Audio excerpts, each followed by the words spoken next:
الحمد للہ رب العالمین والعاقبۃ للمتقین والصلاة والسلام علی رسولہ محمد وآلہ واصحابہ اجمعین اما بعد فاعوذ باللہ من الشیطان الرجیم بسم اللہ الرحمن الرحیم وقال ربکم ادعونی استجب لکم وقال النبی صلی اللہ تبارک وتعالی علیہ وسلم الدعاء مخ العبادہ صدق اللہ العظیم وصدق رسولہ النبی الکریم۔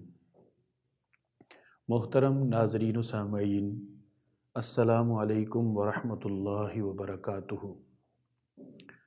آج کی ہماری گفتگو کا عنوان ہے دعا اللہ رب العزت سے لینے کا ایک مؤثر اور بہترین ذریعہ ہے۔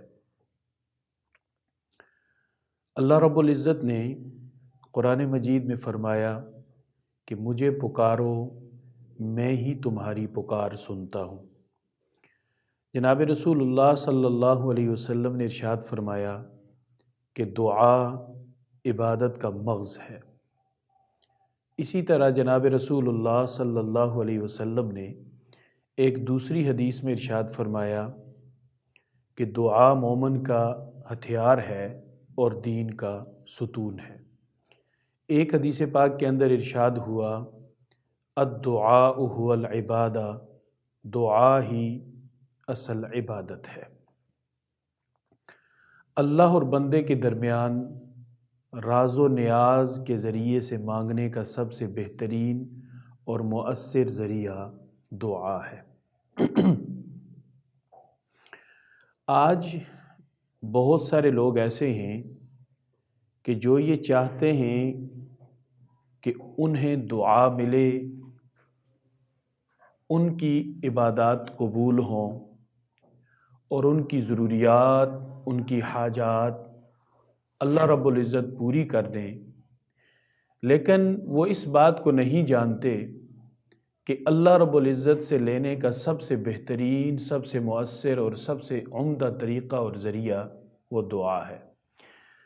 جناب رسول اللہ صلی اللہ علیہ وسلم کی زندگی سے ہمیں یہ سبق ملتا ہے کہ غزوہ بدر کے موقع پر جناب رسول اللہ صلی اللہ علیہ وسلم اپنے 313 جانثاروں کو لے کر اللہ رب العزت کے توکل اور بھروسے پر میدان کارزار میں دشمن کے سامنے نبرد آزما ہوئے اور دشمن کے سامنے اپنی فوجوں کو لا کر کھڑا کیا۔ ایک طرف دشمن ہے کہ جو ہر طرح سے اسلحے سے لیس ہے اور اس کے ساتھ ساتھ مادی طور پر ان کے پاس افرادی قوت بھی بہت زیادہ ہے اور جنگ کا ساز و سامان بھی بہت بڑی مقدار میں موجود ہے، جبکہ مقابلے میں جناب رسول اللہ صلی اللہ علیہ وسلم کے صحابہ کے پاس چند ایک تلواریں ہیں، ہر ایک سپاہی کے پاس لڑنے کے لیے اسلحہ بھی نہیں ہے، سواری کے لیے گھوڑا بھی نہیں ہے اور پاؤں میں پہننے کے لیے جوتا بھی نہیں ہے۔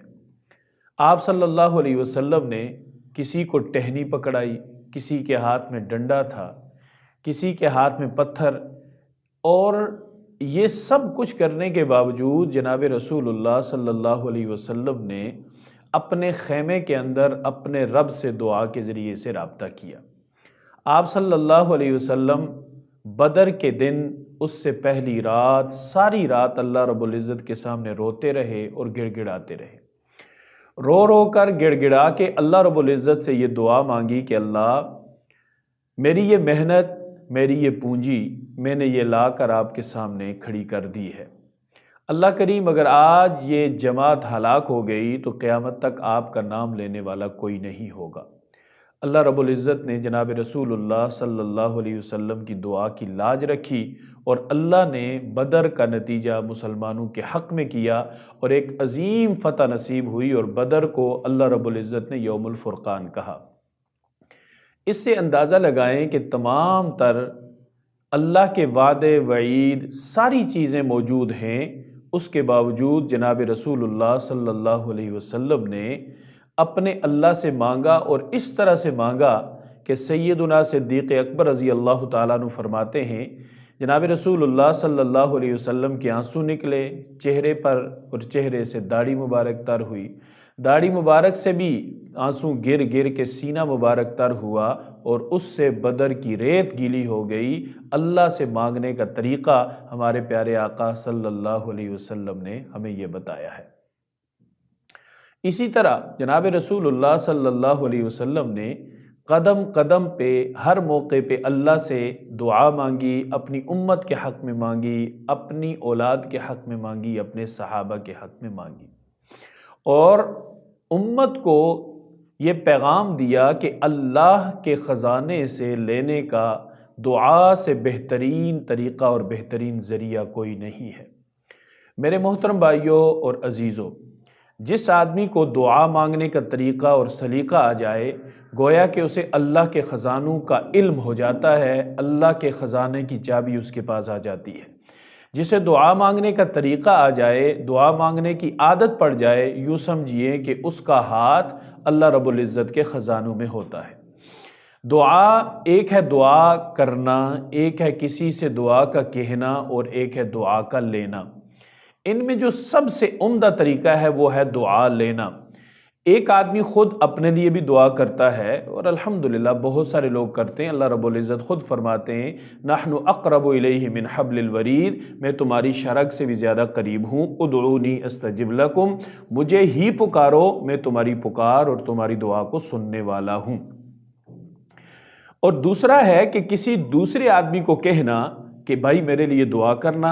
آپ صلی اللہ علیہ وسلم نے فرمایا کہ سب سے زیادہ تیزی سے قبول ہونے والی دعا وہ ہے کہ جو کوئی غائب اپنے کسی غائب بھائی کے لیے دعا کرتا ہے۔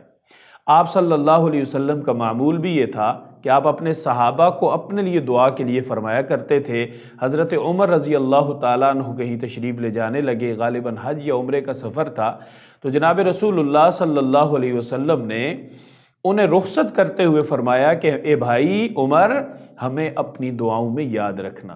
اللہ کے محبوب، ساری کائنات کے سردار جناب محمد الرسول اللہ صلی اللہ علیہ وسلم بھی حضرت عمر کو دعا کا کہہ کر اپنی امت کو یہ پیغام دینا چاہتے ہیں کہ جہاں سے بھی دعا کا کوئی بھی موقع ہو، اسے کبھی بھی ضائع نہ ہونے دو، بلکہ اپنے رب سے دعا مانگتے رہو۔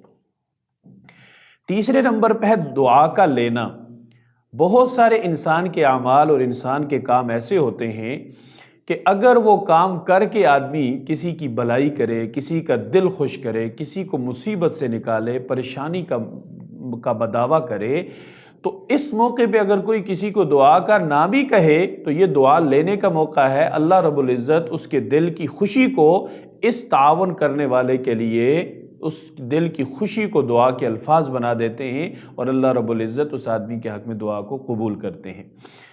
ہماری کوشش یہ ہونی چاہیے کہ ہم اپنے لیے دعا مانگیں بھی، ایک درجہ یہ بھی ہے، دوسروں کو دعا کا کہیں بھی، ایک درجہ یہ بھی ہے، اور تیسرا درجہ یہ ہے کہ دعا لیں، کہنے سے زیادہ دعا لینا۔ ایک آدمی صبح و شام اپنے ماں باپ سے کہتا ہے کہ امی جی میرے لیے دعا کرنا، والد صاحب سے کہتا ہے ابا جی میرے لیے دعا کرنا، لیکن وہ ان کی بات نہیں مانتا، ان کا دل دکھاتا ہے۔ یہ کہنے کی حد تک ہے، لینے کی حد تک نہیں ہے۔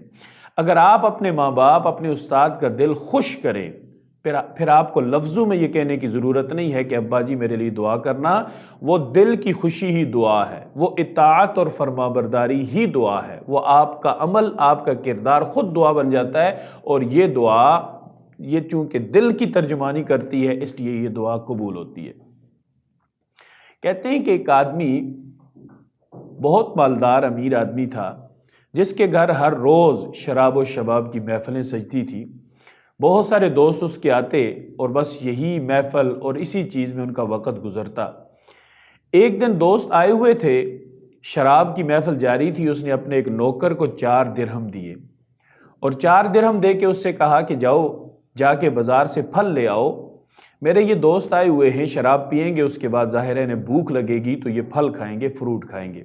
وہ خادم، نوکر، غلام نکلا، بازار کی طرف جا رہا تھا، رستے میں دیکھا کچھ لوگ بیٹھے ہوئے ہیں۔ جب پاس گیا تو دیکھا ایک بزرگ ہیں، حضرت منصور بن عمار مصری رحمہ اللہ، اور ان کے سامنے بہت سارے لوگ بیٹھے ہوئے ہیں۔ حضرت منصور بن عمار مصری وہ لوگوں سے ایک غریب کے لیے 4 درہم کا مطالبہ کر رہے ہیں، اور ساتھ ہی ایک آفر دے رہے ہیں کہ لوگوں، یہ ایک غریب مستحق آدمی ہے، اسے 4 درہم کی ضرورت ہے، جو آدمی اس کی اس ضرورت کو پورا کرے گا میں اسے 4 دعائیں دوں گا، اللہ رب العزت وہ دعائیں اس کے حق میں قبول فرمائیں گے۔ اس غلام نے دیکھا اس کے پاس 4 درہم موجود تھے، اس نے سوچا کہ اس سے اچھا موقع 4 دعائیں لینے کا شاید ہی زندگی میں کبھی ملے، اتنا بڑا اللہ والا، اور وہ گارنٹی سے کہہ رہا ہے کہ 4 درہم دے دو اور 4 دعائیں لے لو۔ زیادہ سے زیادہ یہ ہوگا کہ آقا سختی کرے گا، مارے گا، وہ تو سلسلہ چلتا ہی رہتا ہے۔ اس نے 4 درہم نکالے اور نکال کے حضرت منصور بن عمار مصری رحمہ اللہ کے ہاتھ پہ رکھ دیے۔ حضرت منصور اس کی طرف متوجہ ہوئے اور پوچھا کہ اے اللہ کے بندے، تو نے اس آدمی کا مسئلہ تو حل کر دیا، اب مجھے یہ بتا کہ میں تجھے کیا دعائیں دوں۔ اس نے کہا کہ حضرت سب سے پہلی دعا تو یہ کریں کہ میں غلام ہوں، اس غلامی میں میری زندگی کٹ رہی ہے، اللہ سے دعا کریں اللہ رب العزت مجھے آزادی کی دولت سے مالا مال فرما دے۔ حضرت نے دعا فرمائی، یا اللہ اس غلام کو غلامی کی زندگی سے نجات عطا فرما دے، آمین۔ دوسری دعا کیا کروں؟ دوسری دعا اس نے یہ کہا کہ میں نے یہ جو 4 درہم آپ کو دیے یہ میرے نہیں تھے، یہ میرے آقا کے تھے، میں نے یہ تو آپ کو دے دیے، لیکن اب میرے ساتھ کیا ہونا ہے اس کا تو مجھے پتہ نہیں ہے، آپ دعا کریں اللہ رب العزت اس سے بہتر مجھے بدلہ عطا فرما دے، دنیا میں عطا فرما دے۔ انہوں نے دعا کی، اللہ اس کے اس اخلاص والے عمل کا اسے دنیا کے اندر بہترین بدلہ عطا فرما دے، آخرت میں بھی عطا فرما دے، آمین۔ پوچھا بتا تیسری دعا کیا کروں؟ تو اس نے کہا کہ میرا آقا شرابی ہے اور سارا دن ساری رات شراب کے نشے میں ہوتا ہے، گھر میں شراب کی محفلیں چلتی ہیں، مسلمان ہے، آپ دعا کریں اللہ رب العزت اسے شراب کی لعنت سے بچا لے اور اسے پاکیزہ زندگی نصیب فرمائے۔ حضرت نے ہاتھ اٹھائے، دعا کی، آمین کہا، اور چوتھی دعا کہا کہ چوتھی میری یہ خواہش ہے کہ اللہ پاک میرے آقا کی، آپ کی اور اس پورے جتنے بھی لوگ آپ کے سامنے بیٹھے ہوئے ہیں، اللہ رب العزت ان سب کے گناہوں کو معاف کر دے۔ انہوں نے یہ دعا بھی کی، آمین، اور غلام خالی ہاتھ واپس لوٹ گیا۔ جب واپس گیا تو آقا دروازے پہ انتظار کر رہا تھا، پوچھا ہاں بھائی سامان کدھر ہے؟ اس نے کہا سامان تو میں نہیں لایا۔ ہاں بھائی سامان کیوں نہیں لائے؟ کہنے لگا سامان میں اس لیے نہیں لایا کہ رستے میں ایک اللہ والا بیٹھا ہوا تھا، وہ 4 درہم کے عوض 4 دعائیں دے رہا تھا، میرے پاس 4 درہم تھے، میں نے اسے دے کر 4 دعائیں لے لی۔ سبحان اللہ۔ یہ کوئی وقت تھا کہ لفظ دعا کا سنتے ہی وہ جو شرابی آدمی تھا اس کا غصہ ٹھنڈا پڑ گیا، وہ نرم پڑ گیا، اور اس نے اپنے غلام سے پوچھا کہ یہ بتا کہ وہ 4 دعائیں تو نے لی کون کون سی ہیں؟ غلام نے ترتیب وار 4 دعائیں بتائیں، کہا سب سے پہلی دعا میں نے لی ہے اللہ رب العزت مجھے آزادی نصیب فرما دے۔ آقا نے کہا جا تیری دعا قبول ہو گئی، میں نے تجھے آزاد کر دیا۔ دوسری دعا بتا۔ کہنے لگا دوسری دعا یہ ہے کہ یہ جو 4 درہم میں نے اللہ کے راستے میں خرچ کیے ہیں، اللہ رب العزت مجھے ان کا بدلہ دے دے۔ اس نے کہا کہ جا الماری میں 4 نہیں 4000 پڑے ہوئے ہیں، جا وہاں سے اٹھا لے، وہ میں تجھے ہدیہ کرتا ہوں۔ تیسری دعا کہ میں نے اللہ سے یہ مانگا، بزرگوں سے کہا انہوں نے اللہ سے یہ مانگا کہ اللہ آپ کو شراب کی اس گندگی سے نکالے اور اس لعنت سے نکال کر اللہ پاک آپ کو پاکیزہ اور رسول اللہ صلی اللہ علیہ وسلم کی اطاعت والی زندگی نصیب فرمائے۔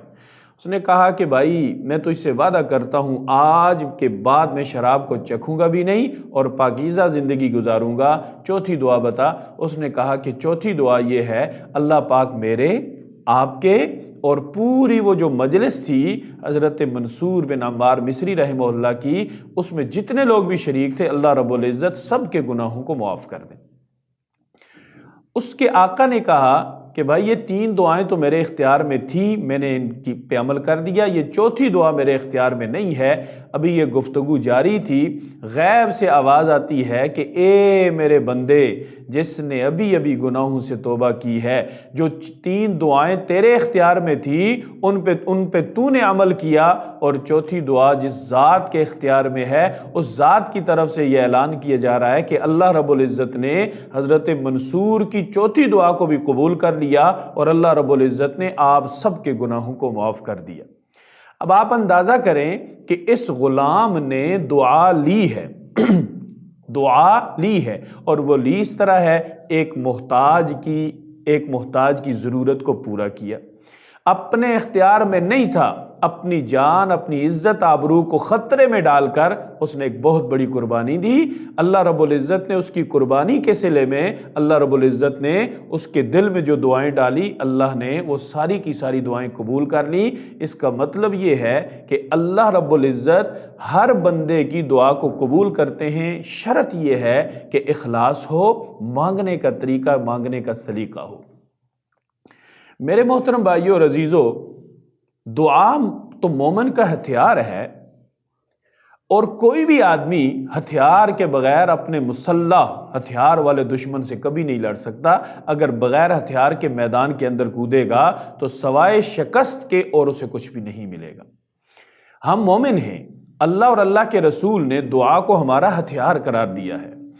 ہمارے ہاں المیہ یہ ہے کہ ہم یا تو دعا مانگتے ہی نہیں ہیں، اگر مانگتے ہیں تو اتنی بے رخی سے مانگتے ہیں کہ اگر کسی دنیا والے سے اس انداز سے اگر ہم مانگیں تو شاید اسے اتنا غصہ آئے کہ وہ دینے کے بجائے ہمیں تھپڑ رسید کرے، ہمیں لاتوں اور گھونسوں کے آگے رکھے کہ تم مانگنے کے لیے آئے ہو کہ میری بےزتی، میری انسلٹ کرنے کے لیے آئے ہو۔ ہماری توجہ اللہ کی طرف نہیں ہوتی، ہمارا چہرہ یہ نہیں بتا رہا ہوتا کہ ہم مانگ رہے ہیں۔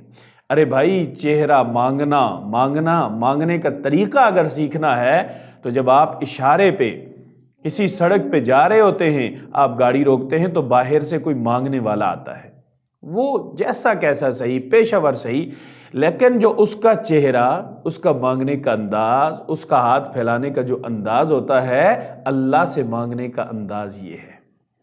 ہم جب دعا کے لیے ہاتھ اٹھاتے ہیں، ہمیں پتہ ہی نہیں ہوتا کہ ہماری زبان سے الفاظ کیا نکل رہے ہیں اور کہاں جا رہے ہیں۔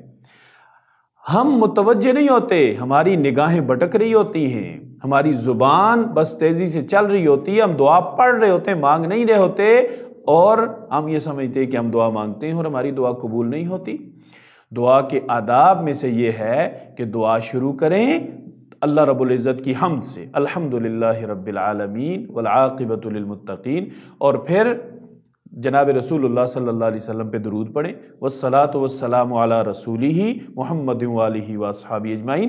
اس کے درمیان میں اللہ سے جو بھی مانگیں اپنی ذات سے شروع کریں، اپنے لیے جو کچھ چاہیے مانگیں۔ حضرت علی رضی اللہ تعالیٰ عنہ فرماتے ہیں کہ ہمیں نبی کریم صلی اللہ علیہ وسلم نے یہ سکھایا ہے کہ اگر جوتے کا تسمہ بھی ٹوٹ جائے تو وہ بھی اللہ رب العزت سے مانگو۔ اور یہ جو حدیث پاک ہے، اس کے الفاظ یہی ہیں، یہ جو راوی ہیں حضرت علی رضی اللہ تعالیٰ عنہ، یہ شاید کنفرم نہ ہو، لیکن حدیث پاک کے الفاظ یہ ہیں کہ آپ صلی اللہ علیہ وسلم نے فرمایا کہ اگر تمہارے جوتے کا تسمہ بھی ٹوٹ جائے تو وہ تسمہ بھی اللہ رب العزت سے مانگو۔ صحابہ کرام رضوان اللہ علیہ مجمعین کو اللہ رب العزت سے مانگنے کا طریقہ آتا تھا، مانگنے کا سلیقہ آتا تھا۔ انہوں نے اللہ کی مدد کو اپنی آنکھوں سے دیکھا، انہوں نے اپنی ضروریات کو پورا ہوتے ہوئے اپنی آنکھوں سے دیکھا، انہوں نے اپنی حاجات کی تکمیل کو ہوتے ہوئے اپنی آنکھوں سے دیکھا۔ آج ہم بھی مسلمان ہیں، جسے اللہ کے رسول صلی اللہ علیہ وسلم نے عبادت کا مغز کہا ہے، وہ مغز ہمارے پاس نہیں ہے۔ عبادات تو ہیں، ہم جب نماز پڑھتے ہیں، نماز سے سلام پھیرنے کے بعد بھی ہم انتظار کرتے ہیں کہ جو مانگیں امام صاحب مانگیں، بس ہم آمین کہیں گے، اس وقت بھی ہم نہیں مانگتے۔ قرآن مجید کی تکمیل ہوتی ہے، کہیں ختم قرآن تراویح کے اندر ہم قرآن پڑھتے سنتے ہیں، وہاں پر بھی ہم اس چیز کا انتظار کرتے ہیں کوئی آئے دعا مانگے، ہمیں دعا مانگنی نہ پڑے۔ قبولیت کے بہت سارے موقع ہم ضائع کر دیتے ہیں۔ خشک سالی ہے، بارش نہیں ہو رہی، اچانک بارش کے قطرے برستے ہیں، انسان کا دل ٹھنڈا ہو جاتا ہے، آنکھیں ٹھنڈی ہو جاتی ہیں، ایک عجیب سی خوشی محسوس ہوتی ہے۔ یہ قبولیت کا وقت ہے۔ فرض نماز ہوئی، سلام پھیرا، یہ قبولیت کا وقت ہے۔ اپنے ماں باپ کی زیارت کی، قبولیت کا وقت ہے۔ بیت اللہ کو دیکھا، قبولیت کا وقت ہے۔ روضہ رسول پہ گئے، قبولیت کا وقت ہے۔ قرآن مجید کی تلاوت کی، قبولیت کا وقت ہے۔ حتیٰ کہ کوئی بھی نیکی کی، ہر نیک کام کرنے کے بعد دعا کی قبولیت کا وقت ہے۔ ہم ان سارے اوقات کو ضائع کر دیتے ہیں، اللہ سے مانگتے نہیں ہیں۔ میرے محترم بزرگوں اور عزیزوں، دعا عبادت کا مغز ہے۔ ہم ساری عبادات کرتے ہیں، نماز پڑھتے ہیں، روزہ رکھتے ہیں، زکوٰۃ دیتے ہیں، حج کرتے ہیں، سب کچھ کرتے ہیں، اس میں نہیں ہوتا تو دعا نہیں ہوتی۔ اس کا مطلب یہ ہے کہ ہماری عبادت کا جسم تو ہے لیکن اس کے اندر مغز نہیں ہے، دماغ نہیں ہے۔ تو جب ایک انسان ہو اس کا دماغ نہ ہو تو وہ انسان تو ہوتا ہے لیکن وہ انسان، نارمل انسان وہ نہیں کہلاتا، اسے دیوانہ کہا جاتا ہے، اسے مجنون کہا جاتا ہے۔ دماغ میں تھوڑا سا خلل آ جائے تو انسان کامل انسان نہیں ہوتا۔ ہماری عبادات تو موجود ہیں، ان کے اندر کمی ہے تو دعا کی کمی ہے۔ دعا کے الفاظ بھی عمدہ، جاندار اور شاندار الفاظ ہونے چاہیے۔ اب دعا کے الفاظ کیا ہوں، دعا کی قبولیت کس طرح سے ہوتی ہے، انشاءاللہ العزیز اگلے حصے میں ہم اس پہ بات کریں گے۔ اللہ رب العزت ہمیں دعا مانگنے کا طریقہ نصیب فرمائیں، دعا مانگنے کا سلیقہ نصیب فرمائیں اور ہماری دعاؤں کو قبول فرمائیں۔ وآخر دعوانا ان الحمد للہ رب العالمین۔